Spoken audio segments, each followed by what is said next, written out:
আজকের আমি যে বিষয় নিয়ে বলবো সেটি খুব গুরুত্বপূর্ণ বিষয়। মিশন টু দ্য মাইন্ড, অর্থাৎ সেই ব্যক্তিদের জন্য যারা আজকের মানসিক যন্ত্রণায়, মানসিক সমস্যায় ভুগছেন। আপনি কি কখনো লক্ষ্য করেছেন, যখন আমাদের ফোনে কোনো নোটিফিকেশন আসে বা রিং হয়, তা আমরা ইমিডিয়েটলি দেখি, লক্ষ্য করি কে ফোন করেছেন, কেন ফোন করেছেন ইত্যাদি। ঠিক তেমনিভাবে আমাদের জীবনেও নোটিফিকেশন আসে আমাদের মনের মধ্যে, তখন আমরা কি করি সেই বিষয় দেখব। আজকের আমরা 4টি বিষয় শিখব। প্রথম হচ্ছে, শত্রু আমাদের বিরুদ্ধে যুদ্ধে রত আছে, প্রথম বিষয়। এবং দ্বিতীয় বিষয় আমরা দেখব আমাদের জীবনের দুর্বলতা। আর তৃতীয় বিষয় আমরা দেখব আমাদের যুদ্ধের অস্ত্র কি। চতুর্থ এবং শেষ বিষয় দেখব যে ব্যবহারিক প্রয়োগ আমরা কেমনভাবে এগুলো করতে পারি। আপনারা যখন দেখছেন, তখন আমি বিশেষ করে বলতে চাই, অনুরোধ করতে চাই, আপনি যদি আমাদের চ্যানেলটি সাবস্ক্রাইব করেননি তাহলে নিশ্চয়ই করবেন, এবং লাইক, শেয়ার এবং ফরওয়ার্ড করবেন অন্যদেরকে। নিশ্চয়ই করে বেল বাটনটা টিপতে ভুলবেন না, তাহলে আমাদের সমস্ত নোটিফিকেশন আপনার কাছে পৌঁছে যাবে। আমরা আজকের বিশেষ করে যে বিষয়গুলো দেখব তা দেখার জন্য 2 করিন্থীয় তার 10 অধ্যায় আমরা পাঠ করব। 10 অধ্যায় 5 পদে লেখা আছে, আমরা বিতর্ক সকল এবং ঈশ্বর জ্ঞানের বিরুদ্ধে উত্থাপিত সমস্ত উচ্চ বস্তু ভাঙিয়া ফেলিতেছি। তারপরে বলা হয়েছে, এবং সমুদয় চিন্তাকে বন্দী করিয়া খ্রিস্টের আজ্ঞাবহ করিতেছি। তাহলে আমরা দেখলাম এটা একটা গুরুত্বপূর্ণ বিষয়। প্রতিটা চিন্তাকে আমাদের বন্দী করতে হবে। আমরা অনেক সময় ভাবি আমি এটা করব না করব না, সেই দ্বন্দ্বের মধ্যে থাকলে হবে না। শয়তান বাইরে নয়, মনে রাখবো আমাদের মনের ভেতরে যুদ্ধ করে থাকে। আমাদের মনটাই হচ্ছে একটা যুদ্ধক্ষেত্র। আমরা অনেক সময় সেটা জানি না। ইফিসীয় তার 6 অধ্যায় 12 পদে বাইবেল বলে, কেননা রক্ত মাংসের সহিত নয়, কিন্তু আধিপত্য সকলের সহিত, কর্তৃত্ব সকলের সহিত, এই অন্ধকারের জগৎপতিদের সহিত, স্বর্গীয় স্থানে দুষ্টতার আত্মাগণের সহিত আমাদের যুদ্ধ হইতেছে। কি ভয়ানক! তাহলে আমরা দেখতে পাচ্ছি আমাদের যুদ্ধ, যে আমাদের ভিতরে যে দুর্গ ভাঙার যুদ্ধ আমাদের করতে হবে। আমাদের মনের মধ্যে একটা দুর্গ হয়ে গেছে। শুধু তাই নয়, আমরা জানবো যে আমাদের সব থেকে বড় যুদ্ধ জীবনে বাইরে নয়, কিন্তু মনের ভিতরে। আমরা মনে রাখবো যে এই যুদ্ধে আমরা একা নই। যদি আপনি ঈশ্বরকে বিশ্বাস করেন, প্রভু যিশুকে পরিত্রাতা এবং প্রভু বলে স্বীকার করেছেন, তাহলে জানবেন যে আমরা হারার জন্য জন্মাইনি।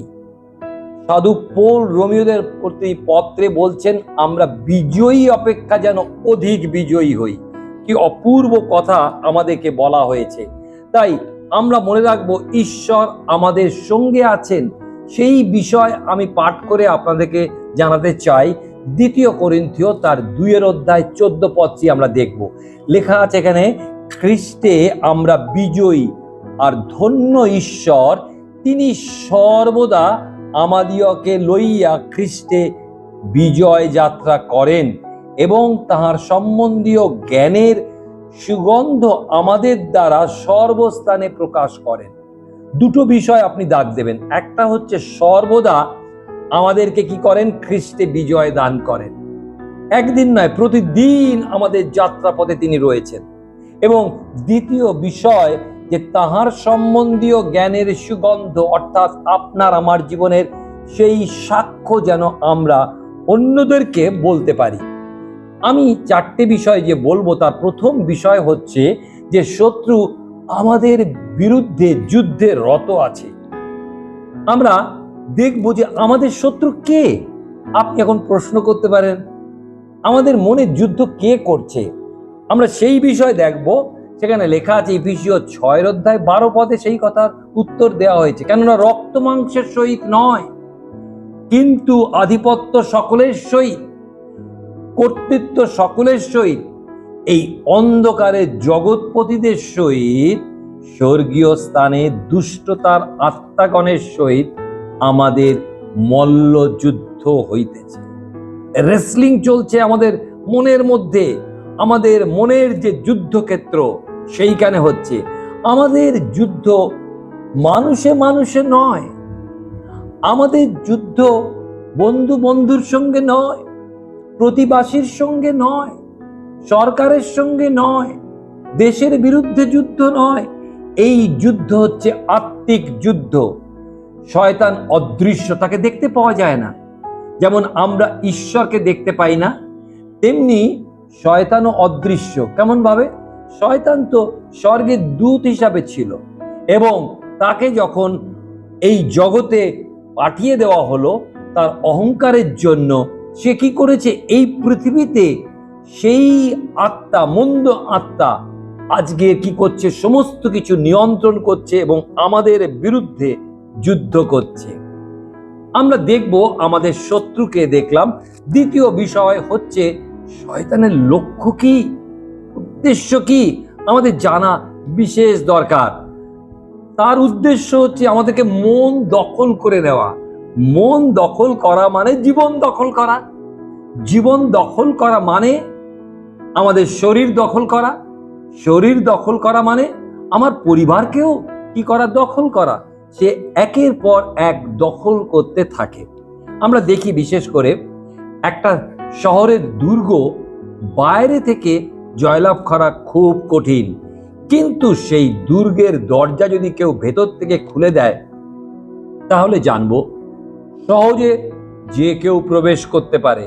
যদি আমরা খারাপ চিন্তাকে ঢুকতে দিই আমাদের মনের মধ্যে, শয়তান ভিতর থেকে আমাদেরকে ধ্বংস করে ফেলে, একেবারে ধ্বংস করে ফেলে। তাই বিশেষ করে আমরা মনে রাখবো যে মানুষ যেমন মনে চিন্তা করে তেমনই সে হয়। আমাদের চিন্তা খুব গুরুত্বপূর্ণ। আর শুধু তাই নয়, এবারে দেখব শয়তানের কৌশল। আমরা দেখি যে তার প্রথম কৌশল হচ্ছে আমাদের মনের মধ্যে সন্দেহ তৈরি করা। ঈশ্বর সম্পর্কে সন্দেহ, বন্ধুদের সম্পর্কে সন্দেহ ইত্যাদি বিভিন্ন সন্দেহ আমাদের মনে নিয়ে আসে। ভুল চিন্তা আমাদের মধ্যে নিয়ে আসে এবং ভয় নিয়ে আসে। আমাদের ভয় একটা ভীষণ এমন একটা বিষয় যা আমাদেরকে চালিত করে এবং আমাদের হতাশাকে বাড়িয়ে দেয়। আজকে পৃথিবীর অনেকেই হতাশার মধ্যে জীবন কাটাচ্ছেন। তারা বিভিন্ন ডাক্তারের পরামর্শ নিচ্ছেন, কিন্তু তারা এই হতাশার সমাধানের যে উপায় তা জানবার চেষ্টা করেন না। তাই আজকের আমি আপনাদের কাছে সেই বিষয়ে বলতে চাই। শয়তান প্রথমে মনে আঘাত করে। আদম হওয়া, বাইবেলের প্রথম বই আদি পুস্তকে দেখতে পাই, বিশেষ করে 3 অধ্যায়ে যদি আসেন তাহলে দেখবেন তাদের কাছে সাপের বেশে শয়তান এসেছিল এবং তাদের সঙ্গে কথা বলেছিল এবং তাদের মনে আঘাত করেছিল, আর ঈশ্বরের তারা অবাধ্য হয়েছিল এবং তারপরে তারা নিজেদেরকে উলঙ্গ ভেবেছিল, অনুভব করেছিল যাতনা। ঈশ্বর তাদের ত্যাগ করে চলে গেছিল। তাই মনে আঘাত একটা ভয়ঙ্কর জিনিস। তাহলে আমরা দেখলাম শত্রু আমাদের বিরুদ্ধে যুদ্ধে রত রয়েছে এবং সেই শত্রুকে আমরা দেখলাম শয়তান, যাকে আমরা দেখতে পাই না, কিন্তু সে প্রবল বেগে, বাইবেল বলে সে সিংহের ন্যায়, গর্জনকারী সিংহের ন্যায় আমাদের উপরে ঝাঁপিয়ে পড়ার জন্য অপেক্ষা করে থাকে। আমরা দেখি বিশেষ করে দ্বিতীয় বিষয় আমাদের দুর্বলতা। আমরা আমাদের দুর্বলতার কথা চিন্তা করতে চাই না। আমরা ভাবি আমরা খুব সবল, আমরা শারীরিকভাবে, মানসিকভাবে এবং অনেকে ভাবেন আমি আত্মিকভাবে খুব সবল। কিন্তু এইখানেই শয়তান সে কি করে? আমাদেরকে অ্যাটাক করে, আমাদেরকে চেষ্টা করে আমাদেরকে পতিত করে দেওয়ার জন্য। বিশেষ করে 2 করিন্থীয়, যেখান থেকে আমরা আজকের বিশেষ আলোচনা করছি, তার 10 অধ্যায় 3 পদে এই কথা লেখা রয়েছে যে আমরা মাংসে চলিতেছি বটে, কিন্তু মাংসের বশে যুদ্ধ যাত্রা করিতেছি না। তাহলে আমরা দেখি, এখানে শিখব যে আমাদের শরীর দুর্বল। আমাদের মনে রাখতে হবে, শরীর দিয়ে এই যুদ্ধ, আত্মিক যুদ্ধ, মনের মধ্যে যে দুর্গ গড়ে তুলেছে শয়তান বা যে গড়, সেই গড়কে ভাঙা খুবই কঠিন। এবং অন্যদিকে আমরা কি করি, যে ভুল সমাধান করবার চেষ্টা করি। কিভাবে করি? আমরা বিভিন্ন শিক্ষা দীক্ষা, এগুলো নিশ্চয়ই প্রয়োজন আছে, আইন, এবং ভাবি যে পরিবেশ আমাদেরকে কি করবে, পরিবর্তন করবে। এগুলো কোনোটাই কিন্তু আমাদের পরিবর্তন করতে পারে না। পরিবর্তন আসতে পারে শুধুমাত্র ঈশ্বরের দ্বারা। তিনি আমাদেরকে শক্তি দেন, তিনি আমাদেরকে সাহস দেন, তিনি আমাদের জীবনে সোজাভাবে চলবার জন্য তিনি অনুগ্রহ করেন। মনে রাখবেন, শয়তান সর্বদা বেঁকে বেঁকে চলে, আর ঈশ্বরকে বলা হয়েছে বাইবেলের জ্যোতি স্বরূপ, আলো সর্বদা সোজা চলে। আপনি কার পথে চলবেন? ঈশ্বরের পথে, না সেই সাপ বা শয়তান যে বাঁকা পথে আমাদেরকে চালিত করে? মনে রাখবো, আমাদের অনেক শিক্ষা দীক্ষা খুবই প্রয়োজন, কিন্তু এগুলো যে অন্যায় করে তাকে আরো বুদ্ধিমত্তার সঙ্গে এই অন্যায়গুলো করতে সাহায্য করে। আমরা দেখেছি এআই, আজকের যুগ, চ্যাট জিপিটি, সহজেই আমরা সব উত্তর পেয়ে যাই, এবং শয়তানও সহজে আমাদের মনের মধ্যে বাসা বেঁধে ওই এআই এর মতন, সেই চ্যাট জিপিটির মতন আমাদেরকে বিভিন্ন বিষয় প্রলোভিত করে, আমাদেরকে উৎসাহিত করে, আমাদের সমস্যার সমাধান করবে বলে সে আমাদেরকে নাড়া দেয়। কিন্তু মনে রাখবো, সমস্যা আমাদের বাইরে নয়, সমস্যা আমাদের মনের ভিতরে। তাই আমাদের মনে রাখতে হবে। তাই বিশেষ করে ভুল সমাধান করলে হবে না। ভুল সমাধান এবং দুর্বল শরীর দিয়ে আমরা যুদ্ধ করতে পারি না। তৃতীয় বিষয় আমরা শিখব যে আমাদের যুদ্ধের অস্ত্র কি। আমরা অনেকেই জানি না আমাদের কি অস্ত্র রয়েছে। আমরা বিভিন্ন দেশ থেকে অস্ত্র কিনে নিয়ে যুদ্ধ করতে পারবো না। আমাদের যুদ্ধ হচ্ছে আত্মিক শক্তি, ঈশ্বরের পরাক্রম। আমি পাঠ করতে চাই 2 করিন্থীয় 10 অধ্যায় 4 এবং 5 পদে। এখানে বলা হয়েছে যে কারণ আমাদের যুদ্ধের অস্ত্র শস্ত্র মাংসিক নয়, কিন্তু দুর্গ সমূহ ভাঙিয়া ফেলিবার জন্য ঈশ্বরের সাক্ষাতে পরাক্রমী, দ্য পাওয়ার অফ গড, যে বিষয়ে বলা হয়েছে। আমরা বিতর্ক সকল এবং ঈশ্বরের জ্ঞানের বিরুদ্ধে, অর্থাৎ ঈশ্বরের বাক্যে যা বলা হয়েছে তার বিরুদ্ধে সমস্ত উত্থাপিত সমস্ত উচ্চ বস্তু ভাঙিয়া ফেলিতেছি। আমাদের নিজেদের শক্তিতে ভাঙতে পারবো না। এবং সমুদয় চিন্তাকে বন্দী করিতেছি। প্রিয় ভাই বোন, এই বন্দী করা আমাদের কাজ নয় যদি না ঈশ্বর আমাদেরকে সাহায্য করেন, এবং খ্রিস্টের আজ্ঞাবহ করিতেছি। বিশেষ করে মনে রাখবো যে ভেঙে ফেলা, বন্দী করা এবং আজ্ঞাবহ হওয়া। আপনি যদি দেখেন যে শক্তিশালী অস্ত্র আমাদের জন্য রয়েছে। কি শক্তিশালী অস্ত্র? আমাদের অস্ত্র মানবীয় কোনো অস্ত্র নয়, কিন্তু ঈশ্বরের শক্তি, ঈশ্বরের পরাক্রম, ঈশ্বরের অনুগ্রহ। আমি বিশেষ করে বলতে চাই যে এই দুর্গ বা এই স্ট্রং হোল্ড বা গড়, এইগুলো কিছুতেই আমরা ভাঙতে পারবো না, কারণ এটা হচ্ছে ভিতরের দুর্গ। সেগুলো কি?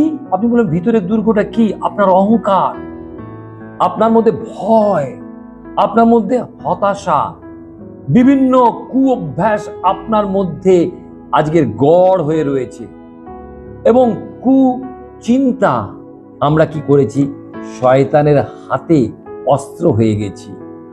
আমরা সেই ঘাঁটিতে রয়েছি, সেই ঘাঁটি সে আমাদের মনের মধ্যে তৈরি করেছে, একটা দুর্গ তৈরি করেছে, তা ভাঙা খুব কঠিন বাইরে থেকে।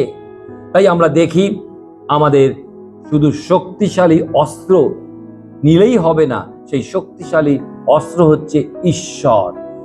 দ্বিতীয়, আমাদের চিন্তাকে বন্দি করতে হবে। চিন্তাগুলোকে যদি বন্দি না করতে পারি তাহলে আমরা পারবো না। প্রতিটি চিন্তাকে খ্রিস্টের আজ্ঞাবহ করা প্রয়োজন।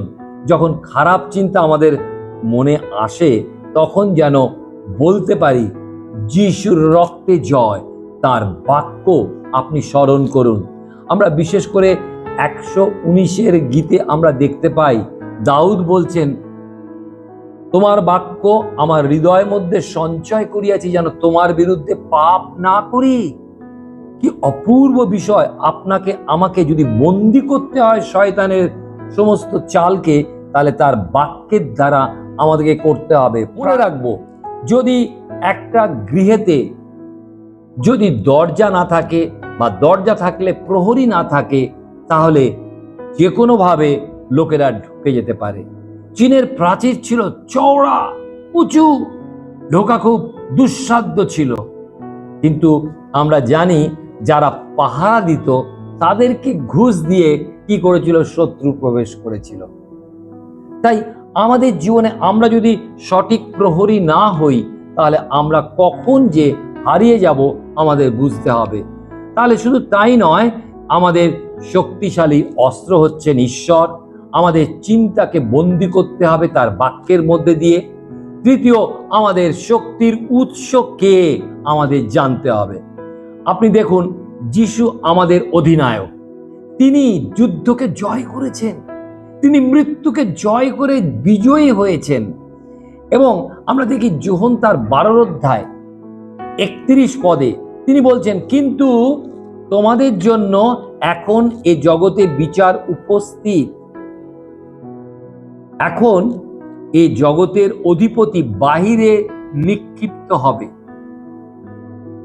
আমরা জানব যে ঈশ্বর আমাদেরকে অধিকার দিয়েছেন, আমাদেরকে ইংরেজিতে যা বলা হয় অথরিটি, কর্তৃত্ব তিনি আমাদেরকে দিয়েছেন। যা আমরা পাই লুক লিখিত সুসমাচার তার 10 অধ্যায় 19 পদে। আমি পাঠ করতে চাই, দেখো আমি তোমাদেরকে সর্প ও বৃশ্চিক পদতলে দলিত করিবার। সর্প মানে সাপের উপরে আপনি পা দেবেন না, কিন্তু সেই ছল চাতুরিপূর্ণ ব্যক্তি এবং শয়তানের সমস্ত ছলের উপরে আপনি কি করতে পারবেন? পদতলে দলিত করতে পারবেন। এবং শত্রুর সমস্ত শক্তির উপরে কর্তৃত্ব করিবার ক্ষমতা দিয়াছি। কিছুতেই কোনো মতে তোমাদের হানি করিবে না। কিছুতেই, দেখুন বলা হয়েছে, কোনো মতে বলা হয়েছে তোমাদের হানি করিবে না। এই অ্যাসিওরেন্স, এই নির্ভরতা আমাদেরকে ঈশ্বর দিয়েছেন, প্রভু যীশু খ্রিস্ট দিয়েছেন, তার বাক্যের মধ্যে দিয়েছেন। মানুষ মিথ্যা বলতে পারে, কিন্তু ঈশ্বর কখনো মিথ্যা বলেন না। আমরা এবারে চতুর্থ বিষয় দেখব, ব্যবহারিক প্রয়োগ বা প্র্যাকটিক্যাল অ্যাপ্লিকেশন। আপনি কেমন ভাবে করবেন? আমাকে আপনাকে প্রথমত আমাদের মনকে পাহারা দিতে হবে। একটু আগে বলেছি, পাহারাদার যদি না থাকে আমাদের জীবনে তাহলে খুব মুশকিল। বাইবেলে হিতোপদেশ তার 4 অধ্যায় 23 পদে কি বলা হয়েছে জানেন? আমি পাঠ করছি আপনাদের জন্য।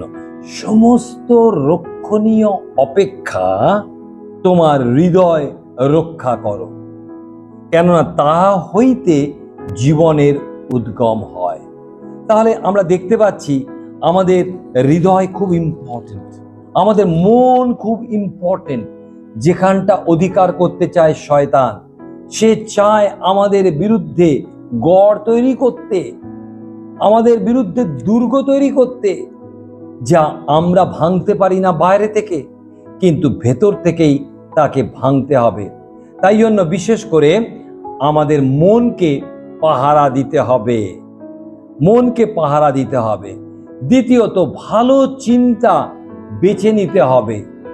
আমরা দেখি ফিলিপিও তার 4 অধ্যায় 8 পদে লেখা আছে, অবশেষে ভাতৃগণ, যাহা যাহা সত্য, যাহা যাহা আদরণীয়, যাহা যাহা ন্যায্য, যাহা যাহা বিশুদ্ধ, যাহা যাহা প্রীতিজনক, যাহা যাহা সুখ্যাতিজনক, যে কোনো সদ্গুণ ও যে কোনো কীর্তি হোক, সেই সকল আলোচনা করো।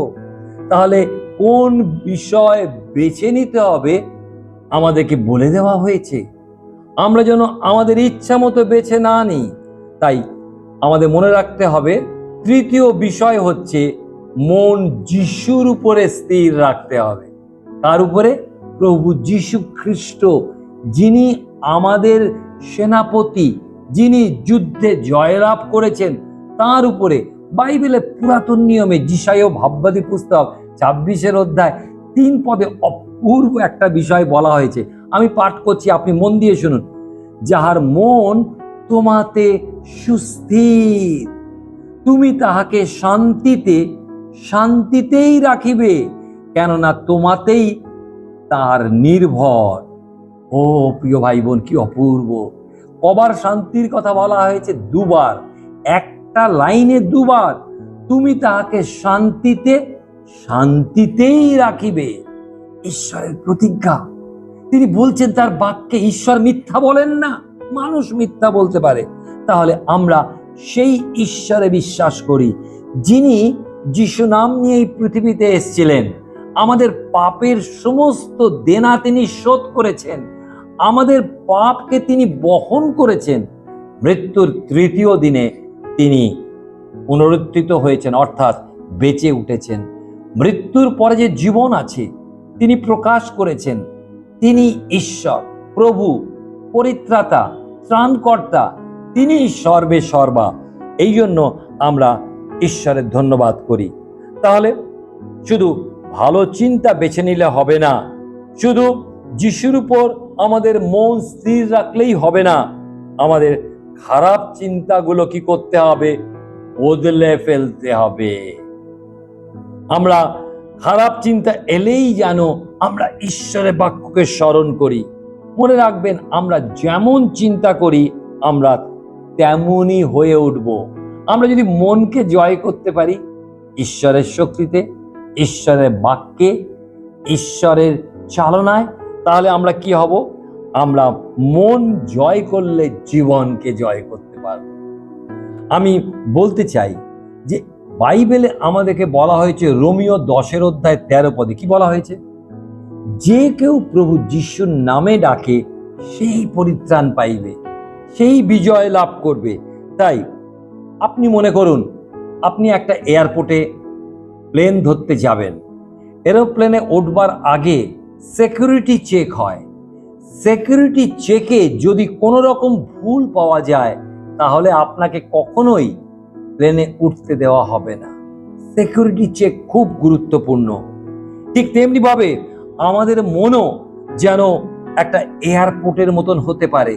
আমরা যেন দেখতে পারি কোনটি আমাদের জন্য উত্তম, কোনটি আমাদের ধ্বংসকারক। আপনাকে কি হতে হবে? এই মনের বা এয়ারপোর্টের বা এই যুদ্ধক্ষেত্রের আপনাকে সিকিউরিটি হতে হবে।